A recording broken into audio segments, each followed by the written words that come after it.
I paraphrase this one as well, but this is what the question says. Revelation 20, verse 13 says, "The sea gave up the dead who were in it, and death and Hades delivered up the dead who were in them. Are not all souls of those who die either in heaven or in hell?" Question mark. Then who or what is being referred to as in the sea or in death to be given up? And specifically, what is being differentiated in the verse?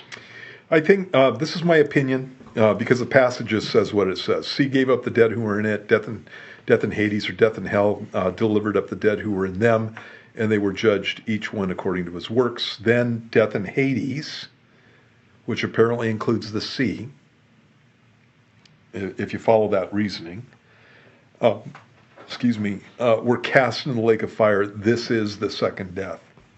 I think that what God's doing there is he's letting you know that there's no escaping this judgment.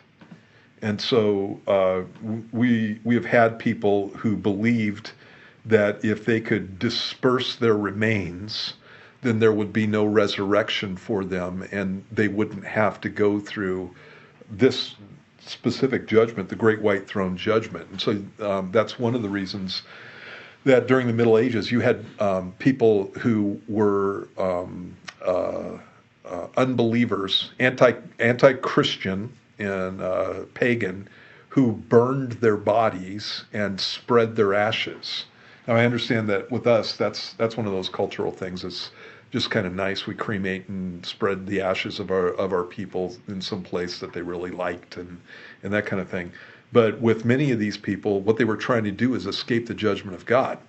And so they believed that if they dispersed their ashes, that God couldn't put them, constitute them again and put them back together to stand before him in the judgment, and they'd escape the judgment of God at that point.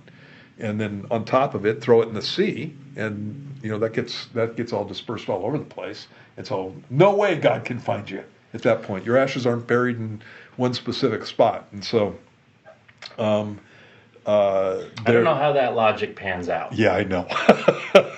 Like God how do you come up with that? Like God doesn't know where you're at. Yeah. Or put you together. Yeah. From dust. Already before, you know what I mean? Yeah, it's silly on the face of it. Really, the whole, I believe the whole point of this is nobody escapes. And so the only people left in Hades at this point in the narrative, in the chronology, the only people left in Hades are unbelievers, and that's where they're at. People who die at sea, obviously you die at sea, and what happens with your body is it's eaten by all the sea creatures, and anything that you were is dispersed all over the place. And what God's letting you know is that's not going to stop this judgment. And anybody who's died, everybody who's dead, everybody who's in hell, everybody who's in the dispersed on any kind of level is going to end up in the judgment there. And that's what I think is being spoken about there. Nobody escapes this. They're all going to be standing there. So if you're dead at this point, if you're in hell, if you're in Hades at this point, you are going into the lake of fire. So, and that's one of those indications that what we have here is a judgment of nothing but unbelievers. Because everybody who's dead, everybody who's in Hades, goes into the lake of fire. That's the second death. So that's what I think it's talking about. All right. Thanks for your question. Appreciate you guys. All you guys. I haven't said this to everyone, but thanks for writing in.